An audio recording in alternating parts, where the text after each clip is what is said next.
Baiklah, ketemu lagi dengan saya Bribtu Abu Faris Nusa Esa dalam channel YouTube Fana BC Police Teacher. Nah, dalam video kali ini saya akan membahas tentang teori demokrasi, masih di mata pelajaran ilmu negara di kuliah ilmu hukum. Oke, untuk mengetahui materi yang lebih lanjut, saksikan setelah intro yang satu ini. Oke, seperti biasa, intro mainkan.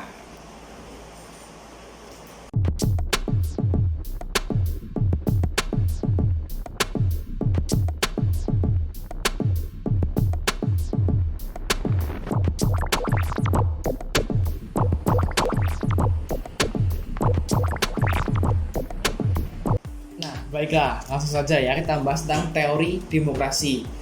Sebelum bahas teori demokrasi, yang pertama kali kita bahas adalah sejarah dari perkembangan demokrasi itu sendiri, ya. Dilihat dari sejarahnya, itu ada dua yang akan kita bahas, ya. Yang pertama, faktor-faktornya yang tentang sejarah itu, ya.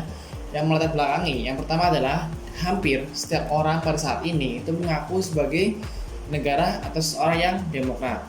Kemudian yang kedua, itu banyak negara yang mengklaim bahwa negara tersebut adalah menganut paham demokrasi. Oke, kita bahas satu persatu terlebih dahulu ya. Yang pertama ya, yang hampir setiap orang itu mengaku pada saat ini sebagai seorang yang demokrat ya. Nah, bahwa beberapa jenis rezim politik ya di seluruh dunia itu mendeskripsikan bahwa dirinya itu adalah negara yang demokrat, menganut sistem demokrat. Meski sebenarnya dalam implementasinya itu yang dilakukan oleh rezim tersebut satu dengan yang lainnya itu berbeda secara substansional. Nah, demokrasi semakin melegitimasi ya kehidupan politik yang modern ini, di mana penyusunan dan penegakan hukum dipandang adil dan benar jika demokratis. Komitmen umum terhadap demokrasi merupakan fenomena yang terjadi baru-baru ini. Oke, nah yang kedua, di mana setiap negara sekarang banyak yang menganut paham demokrasi. Dari sejarah lembaga politiknya mengungkap bahwa adanya kerapuhan dan kerawanan dalam tatanan demokrasi ini. Demokrasi telah berkembang melalui perlawanan ya dalam tatanan demokrasi ini. Dalam perkembangannya sosial yang intensif melalui perlawanan secara demokratis sendiri. Demokrasi merupakan asas dan sistem yang paling baik di dalam sistem politik dan ketatanegaraan. Demokrasi adalah pilihan terbaik dari berbagai pilihan lainnya, ya yang jelas. Berdasarkan sebuah laporan studi yang disponsori oleh UNESCO pada awal tahun 1950-an, ya, demokrasi sebagai landasan dan sistem yang paling tepat dan ideal bagi semua organisasi politik dan organisasi modern. Nah, kita bahas lagi pada sejarah permulaan. Pertumbuhan demokrasi telah mencakup beberapa asas dan nilai yang diwariskan pada masa lampau pada saat itu, yaitu yang pertama, gagasan mengenai demokrasi ya.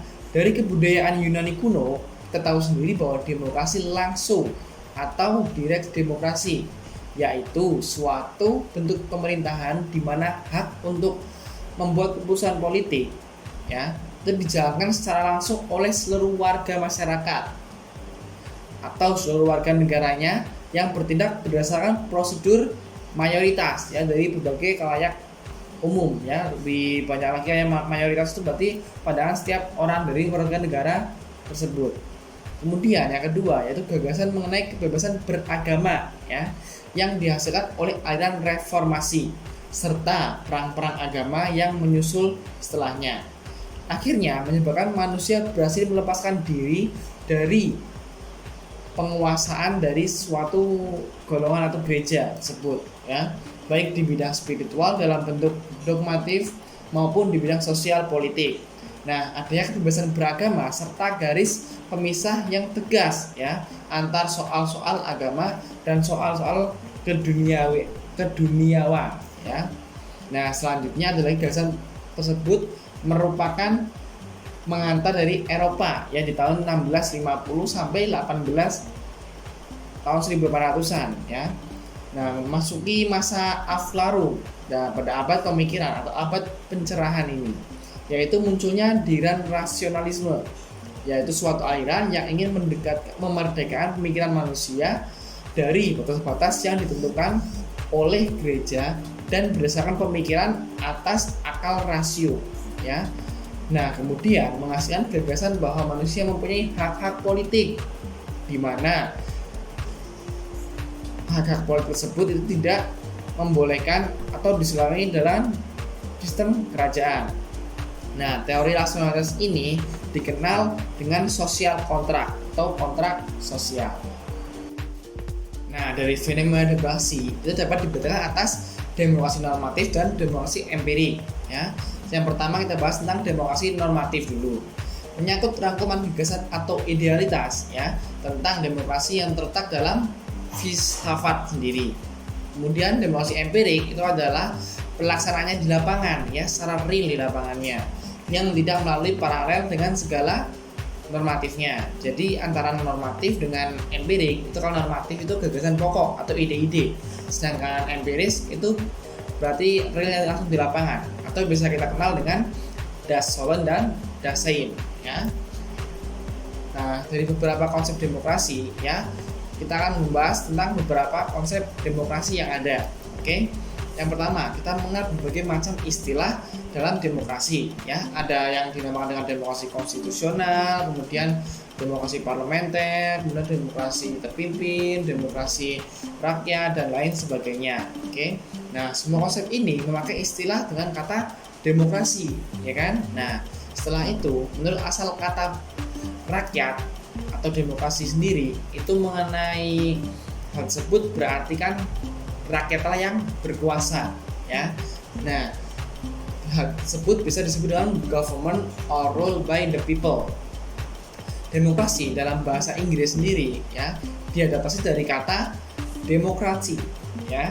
Nah, dalam bahasa Prancis, namun asal kata sebenarnya berasal dari bahasa Yunani atau bisa disebut dengan demokratia, yang diambil dari kata demos yang berarti rakyat, dan kratos atau kratein berarti kekuasaan atau berkuasa, pemerintah. Nah, menurut Kernenberg, perkataan demokrasi yang terbentuk dari dua pokok yang bisa diketahui di atas, ya, maknanya adalah cara memerintah oleh rakyat, atau disinilah rakyat yang berkuasa. Demos berarti rakyat, kratos adalah kekuasaan. Jadi kekuasaan dipegang oleh rakyat, ya.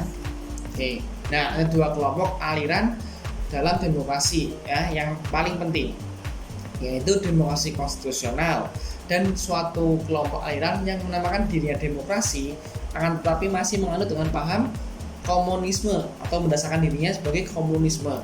Nah, perbedaannya fundamental antara dua aliran tersebut, ya, itu terletak pada demokrasi konstitusional itu menciptakan pemerintahan yang terbatas kekuasaannya atas dasar negara hukum, ya, atau Rechtsstaat, yang tunduk pada rule of the law. Sebaliknya, demokrasi yang mendasarkan pada dirinya atas komunisme itu menciptakan pemerintah yang tidak boleh dibatasi oleh kekuasaan atau Machtstaat, dan yang bersifat otoriter. Jelas bahwa komunisme itu memiliki sifat yang otoriter. Kita bahas yang pertama, ya, demokrasi konstitusional. Ciri demokrasi konstitusional ialah gagasan bahwa pemerintah yang demokratis adalah pemerintah yang terbatas oleh kekuasaannya dan tidak membenarkan bertindak sewenang-wenang terhadap warga negaranya sendiri. Kekuasaan negara dibagi sedemikian rupa sehingga kecil kemungkinannya ada kesempatan penyalahgunaan kekuasaan atau penyalahgunaan wewenang itu sendiri. Nah, yaitu dengan cara menyerahkan kepada beberapa organ atau badan dan tidak memusatkan kekuasaan dalam satu tangan atau badan, ya. Prinsip-prinsip ini dikenal dengan Rechtsstaat dan the rule of law, ya.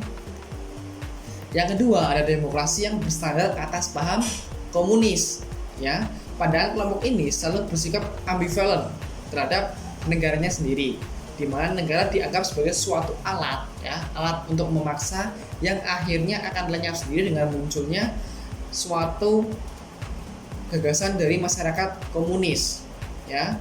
Nah, menurut Lenin, ya, bahwa negara akan lenyap sama sekali manakala masyarakat menerima prinsip bahwa setiap orang bekerja menurut kesanggupannya sendiri, di mana setiap orang menerima berdasarkan kebutuhannya masing-masing.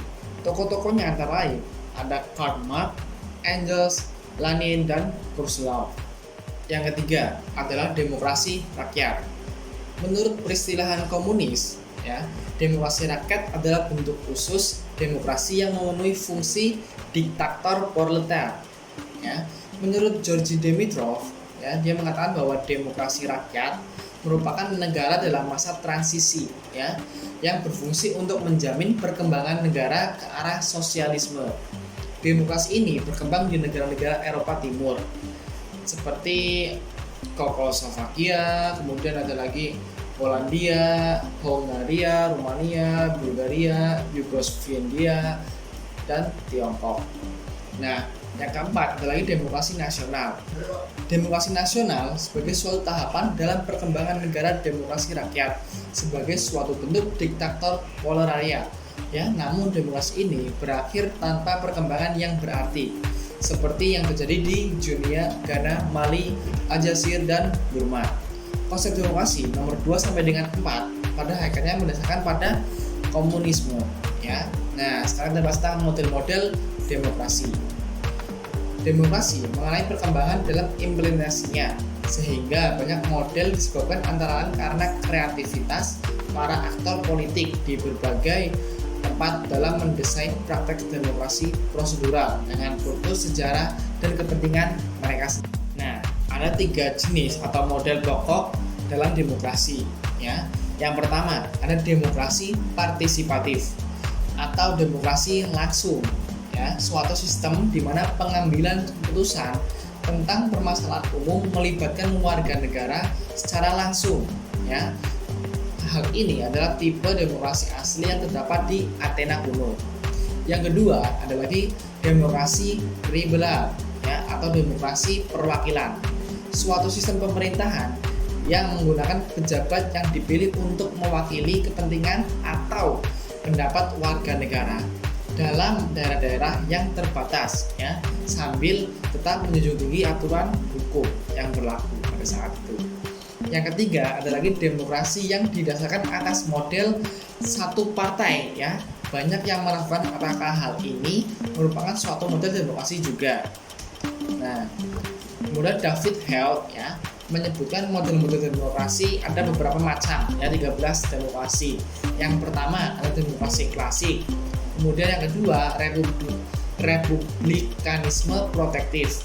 Yang ketiga republikanisme dan perkembangan. Yang keempat demokrasi protektif. Yang kelima demokrasi developmental. Yang keenam demokrasi langsung dan akhir dari politik. Yang ketujuh ada lagi demokrasi kompetisi elit. Yang kedelapan demokrasi pluralisme. Yang kesembilan demokrasi legal. Yang ke-10 yang sering kita pakai yang dibahas tadi yaitu demokrasi partisipatif. Yang ke-11 ada lagi demokrasi deliberatif. Yang ke-12 ada lagi otonomi demokrasi. Dan yang terakhir 13 itu demokrasi kosmopolitan. Nah, dari 13 ini yang akan kita bahas ada 2, yaitu demokrasi partisipatif dan deliberatif. Yang pertama yaitu ciri-ciri dari demokrasi partisipatif. Partisipatif yang pertama memiliki ciri langsung warga negara dalam aturan institusi kunci masyarakat termasuk tempat kerja dan komunis lokal. Yang kedua, reorganisasi sistem partai dengan mewajibkan atau menjadikan pejabat-pejabat partai yang langsung bertanggung jawab pada keanggotaannya itu sendiri. Kemudian yang ketiga, operasi partai-partai partisipatif dalam struktur parlementer atau kongres. Yang keempat, pemeliharaan sebuah sistem institusional yang terbuka untuk meyakinkan kemungkinan eksperimentasi dengan bentuk-bentuk politik itu sendiri. Nah, kita akan bahas tentang ciri-ciri dari deliberatif, antara lain yang pertama jajak pendapat deliberatif, hari deliberatif juri warga negara. Kemudian program e-government, dari laporan online hingga akses ke wakil rakyat. Yang ketiga, program e-demokrasi termasuk forum publik online. Yang keempat, analisis kelompok dan penyusunan program kebijakan. Yang kelima, deliberasi kehidupan politik. Dan form mikro hingga lingkup transnasional. Yang keenam, fungsi baru dari referendum yang dikaitkan dengan jejak pendapat deliberatif dan lain-lain ya. Nah, istilah deliberasi atau deliberatif ini berasal dari bahasa Latin liberio ya. Nah, deliberatio ini istilah berasal dari konsultasi ya, menimbang. Indonesia ini kosakata berarti musyawarah. Nah, sekarang kita bahas tentang nilai-nilai demokrasi. Menurut Henry B. Mayo yang memberi definisi demokrasi sebagai sistem politik sebagai berikut. Sistem politik yang demokratis ialah di mana kebijaksanaan umum ditentukan atas dasar mayoritas oleh wakil-wakil yang diawasi secara efektif oleh rakyat. Nah, dalam pemilihan-pemilihan berkala yang didasarkan atas prinsip kesamaan politik dan diselenggarakan dalam suasana terjaminnya kebebasan politik. Menurut Henry B. Mayo, demokrasi berlandaskan beberapa nilai. Yang pertama, menyelesaikan perselisihan dengan damai dan secara melembaga. Kemudian yang kedua, menjamin terselenggarakannya perubahan secara damai dalam suatu masyarakat yang sedang berubah. Yang ketiga, menyelesaikan pergantian pimpinan secara teratur. Yang keempat, membatasi pemakaian kekerasan sampai minimum mungkin. Yang kelima, mengakui serta menganggap wajar adanya keanekaragaman dalam masyarakat yang tercermin dalam keanekaragaman pendapat, kepentingan, serta tingkah laku. Kemudian yang terakhir, yaitu menjamin tegaknya suatu keadilan. Ya. Nah, lembaga-lembaga yang melaksanakan nilai demokrasi antara lain, yang pertama ada pemerintahan yang bertanggung jawab. Yang kedua, ada lagi suatu dewan perwakilan rakyat yang mewakili golongan-golongan dan kepentingan-kepentingan dari masyarakat. Yang ketiga, ada lagi organisasi politik yang mencakup satu atau lebih dari berbagai partai. Yang keempat, ada pers atau media massa yang bebas untuk menyatakan pendapatnya. Dan yang kelima, ada sistem peradilan yang bebas untuk menjamin hak asasi manusia dan rasa keadilan. Oke, nah demikianlah materi dari teori demokrasi yang dapat kita bahas pada pertemuan kali ini ya. Semoga bermanfaat dan bisa menjadi pembelajaran untuk kita bersama. Baiklah, sekian yang dapat saya sampaikan. Apabila ada pertanyaan atau diskusi yang dapat kita bahas, silahkan tulis di kolom komentar ya. Dan untuk memberikan support dan dukungan kepada saya, jangan lupa berikan saya like dan klik tombol subscribe serta aktifkan notifikasinya. Jadi apabila saya mengupload video terbaru akan muncul di postingan beranda YouTube kalian. Oke, saya cukup sekian yang dapat saya sampaikan. Kurang lebihnya mohon maaf. Bila itu hidayah. Wassalamualaikum warahmatullahi wabarakatuh. Seperti biasa, salam ilmu, salam semangat, salam sukses, salam hebat. Yes.